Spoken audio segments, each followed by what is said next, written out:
എന്തായിരുന്നു ഇവിടെ ഈ തീ പിടിക്കാനുണ്ടായ കാരണം? തീ പിടിക്കാൻ അത് ബഫാണ് സാധനം. അത് നമ്മൾ സാധാരണ തന്നെ തീ വെക്കുമ്പോൾ അത് കത്തുമെന്ന് പറഞ്ഞിട്ടുണ്ടായിരുന്നു. പക്ഷേ ശകലം ഒന്ന് കട്ട് ചെയ്താൽ അത് പൊളിഞ്ഞ ഒരു ഭാഗം മാത്രം ഒന്ന് കട്ട് ചെയ്യാൻ നോക്കിയതാണ്. അപ്പോഴത്തേക്കും അതിനകത്ത് കയറി തീ പിടിക്കുമായിരുന്നു. അല്ലാതെ മറ്റുള്ള അപായവും കാര്യങ്ങളൊന്നും ഇല്ല. അത് ബഫിൻ്റെ ചെറിയൊരു പുക മാത്രമേ ഉള്ളൂ, മറ്റുള്ള കുഴപ്പങ്ങളൊന്നുമില്ല. വേറെ ഇതല്ല, അത് കയറ്റാൻ വേണ്ടിയിട്ട് ഒരു ചെറിയ പീസ് കട്ട് ചെയ്യാൻ വേണ്ടിയായിരുന്നു നിന്നത്. അപ്പം വേറെ കുഴപ്പങ്ങളൊന്നും ഇല്ല. അത് കെമിക്കലോ കാര്യങ്ങളൊന്നും അല്ല, സ്പോഞ്ചിന് തീ പിടിച്ചതിൻ്റെതാണ്. നിങ്ങൾ ഇവിടുത്തെ ശക്തികുളങ്ങര പണിക്കാരാണോ? ഞങ്ങൾ ഇവിടുത്തെ പണിക്കാർ തന്നെ, കുരിയപ്പുഴ യാർഡിൽ പണിയുന്ന ആൾക്കാരാണ്. മുമ്പ് ഇത്തരം കണ്ടെയ്നറുകളൊന്നും നേരത്തെ കട്ട് ചെയ്ത് പരിചയമുണ്ടോ? ഇല്ല, ആദ്യമായിട്ടാണ് ഇത് കട്ട് ചെയ്യുന്നത്. ഇവര് വിളിച്ചോണ്ട് വന്നവർ പറഞ്ഞായിരുന്നു ഇതിനകത്ത് ഇങ്ങനെ ബഫ് കാണും. ഇല്ല, അത് ഞാൻ ഓൾറെഡി കണ്ടായിരുന്നു. പൊട്ടിയത് ഭാഗം ഞാൻ കണ്ടപ്പോൾ ഞാൻ പറഞ്ഞു ഇങ്ങനെ ഒരു കട്ടിങ്ങിന്റെ പ്രശ്നമുണ്ട്, ഇത് കത്താൻ ചാൻസ് ഉണ്ടെന്ന് പറഞ്ഞു. അപ്പോൾ അവർ പറഞ്ഞു നോക്ക് ശകലമേ ഉള്ളല്ലോ, കട്ട് ചെയ്യാൻ പറഞ്ഞ് അങ്ങനെ കട്ട് ചെയ്തതാണ്. അപ്പോഴത്തേക്കും കാറ്റ് കൂടുതലായിരുന്നു. അപ്പോഴത്തേക്കും പെട്ടെന്ന് കയറി ഒരു 20 മിനിറ്റ് കൊണ്ട് കത്തിയത് തീർന്നു. അറബിക്കടലിൽ കപ്പൽ മുങ്ങിയിട്ട് 2-3 ദിവസമായി. ഇന്ന് ശക്തികുളങ്ങര തീരത്ത് കണ്ടെയ്നർ കട്ട് ചെയ്ത് മാറ്റുന്ന സമയത്ത് ചെറിയൊരു തീപിടുത്തമുണ്ടായി. അതെന്തായാലും മറ്റ് ആളപായങ്ങളോ ദുരന്തങ്ങളോ ഒന്നും ഉണ്ടാകാതെ തന്നെ തീർച്ചയായും അത് ഒരു കുഴപ്പമില്ലാതെ തന്നെ ആ കണ്ടെയ്നർ ഇവിടുന്ന് മാറ്റുന്ന ഒരു കാഴ്ചയാണ് നമുക്കിവിടെ കാണാൻ കഴിയുന്നത്. ഇന്ന് സംസ്ഥാന സർക്കാരിൻ്റെ മലിനീകരണ നിയന്ത്രണ ബോർഡിൻ്റെ ജീവനക്കാരായ 50ഓളം പേര് വന്ന് ഇവിടെ എല്ലാം മലിനീകരണത്തിൻ്റെ ഈ മാലിന്യങ്ങളെല്ലാം നീക്കം ചെയ്യുന്ന പ്രവർത്തികളും, അതേപോലെ തന്നെ ഫയർഫോഴ്സ് റെസ്ക്യൂ ടീമിൻ്റെ തന്നെ 50ഓളം പേര് ഇന്ന് ഇവിടെ വന്ന് അതിൻ്റെ വേണ്ട കാര്യങ്ങളെല്ലാം തന്നെ ചെയ്തുകൊണ്ടിരിക്കുകയാണ്.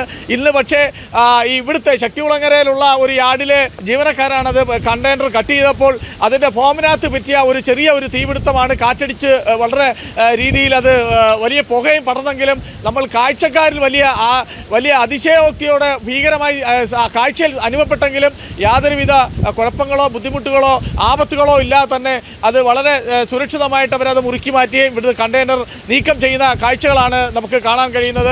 എത്ര ദിവസം കൊണ്ട് ഇത് മാറ്റി വിടുന്നത്? ഇത് മാക്സിമം 2 ദിവസം. 2 ദിവസം കൊണ്ട്? അതെ. എത്ര ജീവനക്കാരുണ്ട്? ഞങ്ങൾ 20 ജീവനക്കാരുണ്ട്. ഇതിപ്പോൾ എന്താണ് സംഭവിച്ച തീ പിടിക്കാനുണ്ടായ കാര്യം? ഇത് വേറൊരു കണ്ടെയ്നർ ഇത് ഞങ്ങൾ കട്ട് ചെയ്തുകൊണ്ടിരുന്നപ്പോൾ ഇതിന്റെ സ്പാർക്ക് വന്ന് ഇതിനകത്ത് വീണ് തീ പിടിച്ചത്. അപ്പോൾ കാറ്റുണ്ടായിരുന്നു, ശക്തമായ കാറ്റായിരുന്നു. അതിനുശേഷം ഭയങ്കര കാറ്റാണ്. ഇപ്പോഴും കാറ്റാണ്.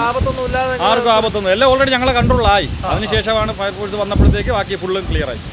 വേറെ ആർക്കും ഒന്നും പറ്റിയില്ല. ഫുൾ സേഫ്റ്റിയാണ് എല്ലാ കാര്യങ്ങളും. ഒരു മത്സ്യത്തൊഴിലാളി എന്ന നിലയും തീരദേശ വാസി എന്ന നിലയിൽ ഈ ഇത്തരത്തിലൊരു കണ്ടെയ്നർ വരികയും ഇങ്ങനെ തീ പിടുത്തോ കണ്ടപ്പോൾ എന്താണ് പറയാനുള്ളത്?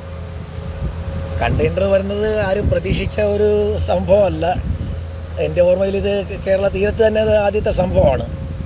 പിന്നെ ഇവിടെ ശക്തികുളങ്ങര പള്ളിയുടെ പടിഞ്ഞാറ് വശം കൂടുതൽ കണ്ടെയ്നറുകൾ അടിഞ്ഞു കയറുകയും അത് ചില പരമ്പരാഗത മത്സ്യത്തൊഴിലാളി സമയോചിതമായിട്ട് ഇടപെട്ട് അത് വലിച്ചു കെട്ടി മറ്റങ്ങോട്ട് ഒഴുകി മറ്റ് നാശങ്ങളിലേക്ക് പോകാത്ത രീതിയിൽ കാര്യങ്ങളൊക്കെ ചെയ്തു.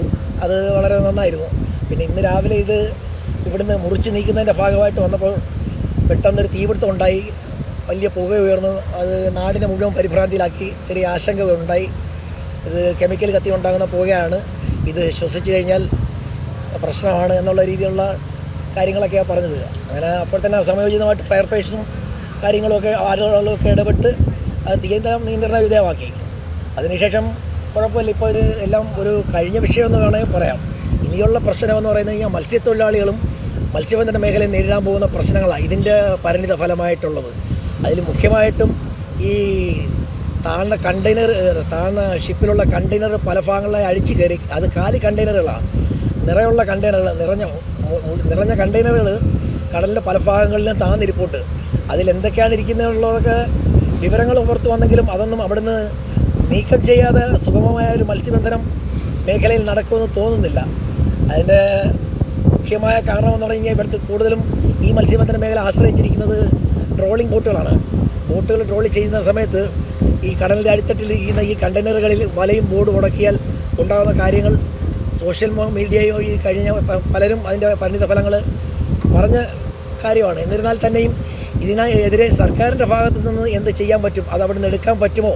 പിന്നെ ഇതിലുപരി ഇതിൽ നാശനഷ്ടം സംഭവിക്കുന്നവർക്ക് നഷ്ടപരിഹാരം സർക്കാരിൻ്റെ ഭാഗത്തു നിന്ന്, അത് കേന്ദ്രമാകട്ടെ കേരള സർക്കാരാകട്ടെ അവരുടെ ഭാഗത്തു നിന്ന് ലഭിക്കുമോ എന്നുള്ളതൊക്കെ വിഷയങ്ങളുണ്ട്.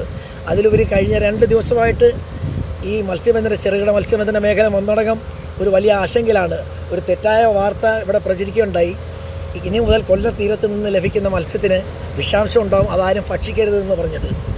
ഞങ്ങളൊക്കെ ഇന്നും ഈ കടലിൽ നിന്ന് കട്ടിയ മത്സ്യം കഴിച്ചിട്ട് നിൽക്കുന്നത്. ഞങ്ങൾക്ക് ആരോഗ്യത്തിനൊരു കുഴപ്പവുമില്ല. ഇതാര് പ്രചരിപ്പിച്ചതെന്ന് അറിയില്ല. എന്നിരുന്നാലും മത്സ്യത്തൊഴിലാളികളെയും അനുബന്ധ വ്യവസായികളെയും ചെറുകിട കച്ചവടക്കാരെ വരെ ബാധിക്കുന്ന ഒരു വലിയ വിഷയമായി തീർന്നിട്ടുണ്ട് ഇത്. ഇപ്പം മീൻ വാങ്ങാൻ ആളുകൾ മടിക്കുന്നു. അതിൻ്റെ പേരിലുണ്ടായ നഷ്ടം വളരെ വലുതാണ്.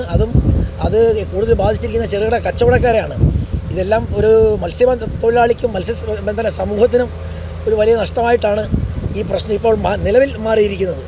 പിന്നെ ഇതിൻ്റെ കമ്പനിക്കെന്ന് പറയുമ്പോഴത്തേക്ക് അവർക്ക് ഭീമമായ തുക ഇൻഷുറൻസ് കിട്ടും, അല്ലെങ്കിൽ സർക്കാരിന് അതുമായി ബന്ധപ്പെട്ട് കിട്ടേണ്ടുന്ന കാശ് കിട്ടും. ഇതുമൂലം കൂടുതൽ ബാധിച്ചിരിക്കുന്ന മത്സ്യത്തൊഴിലാളിക്ക് എന്ത് കിട്ടും, അല്ലെങ്കിൽ മത്സ്യത്തൊഴിലാളിയുടെ നഷ്ടം ആര് നികത്തും? അതാണ് നമ്മുടെ മുന്നിലുള്ളൊരു ചോദ്യം. ഇതിന് ആര് മറുപടി പറയണമെന്ന് എനിക്ക് കൃത്യമായി അറിയത്തില്ല. അതിനകത്ത് നമ്മൾ ഈ ഫ്രിഡ്ജ് പെട്ടിയിലൊക്കെ വരുന്ന ടൈപ്പ് ഒരു ഫോമാണ്, ഫോം ഫില്ല് ചെയ്തിരിക്കുന്നത്, അതാണ് കത്തിയത്. അപ്പോൾ അല്ല, അത് ഇങ്ങനെ തീ പിടിക്കുമെന്ന് അറിഞ്ഞപ്പോഴേ നമുക്കത് പെട്ടെന്ന് അത് അണയ്ക്കാനോ അല്ലെങ്കിൽ മറ്റ് പ്രശ്നമല്ല എന്തെങ്കിലും കരുതലെടുത്തായിരുന്നു? നമ്മളെ ഇവിടെ ഉണ്ടായിരുന്നു, ഫയറിന്റെ കുറ്റി ഉണ്ടായിരുന്നു. ഫയറിന്റെ കുറ്റി എടുത്ത് അടിച്ചപ്പോഴത്തേക്ക് തീ നല്ലപോലെ ആളിപ്പോയി, കാറ്റ് കാരണം ആളി. പിന്നെ ഫയർഫോഴ്സ് വന്ന് 3 വണ്ടി വന്നു, അപ്പോഴത്തേക്ക് ഞങ്ങൾ ഇവിടെ തീ അണച്ചായിരുന്നു. ഫയർഫോഴ്സ് വരുന്നതിന് മുമ്പ് നമ്മളത് അണച്ച് കുറച്ചൊരു ശകലം ഭാഗം ഉണ്ടായിരുന്നു. ഈ കംപ്രസറിന്റെ ഭാഗത്തൊരു ശകലം തീ ഉണ്ടായിരുന്നു. പിന്നെ അവർ വന്ന് വെള്ളം ഒഴിച്ചാണ് ഇത് അടച്ചത്. ഇവിടെ ജനങ്ങളൊക്കെ മാറ്റണമെന്നൊക്കെ പറഞ്ഞൊരു അഭ്യൂഹം. അത് ഓരോരുത്തർ ഇവിടെ ഫേസ്ബുക്കിലൊക്കെ വീഡിയോ എടുത്തിട്ടിട്ട് ചുമ്മാ അത് പ്രചരിപ്പിക്കുന്നത്, അല്ലാതെ മറ്റുള്ള പ്രശ്നങ്ങളോ കാര്യങ്ങളോ ഒന്നുമില്ല. ഞാൻ ആ കട്ട് ചെയ്തപ്പോൾ ഇത്ര ആൾക്കാരുണ്ടായിരുന്നു, അതിന്റെ പ്രശ്നങ്ങളോ കാര്യങ്ങളോ ഒന്നും ഇല്ലായിരുന്നു ഇവിടെ. ഇത് തന്നെ വലിച്ചഴച്ച് നീട്ടുന്നു, അപ്പോഴത്തേക്ക് ഇവിടെ അങ്ങ് മൊത്തത്തിൽ അങ്ങ് പരന്നു. ഇവിടെ സ്ഫോടക വസ്തുവായി, സ്ഫോടനമായി, അങ്ങനായി ഇങ്ങനെ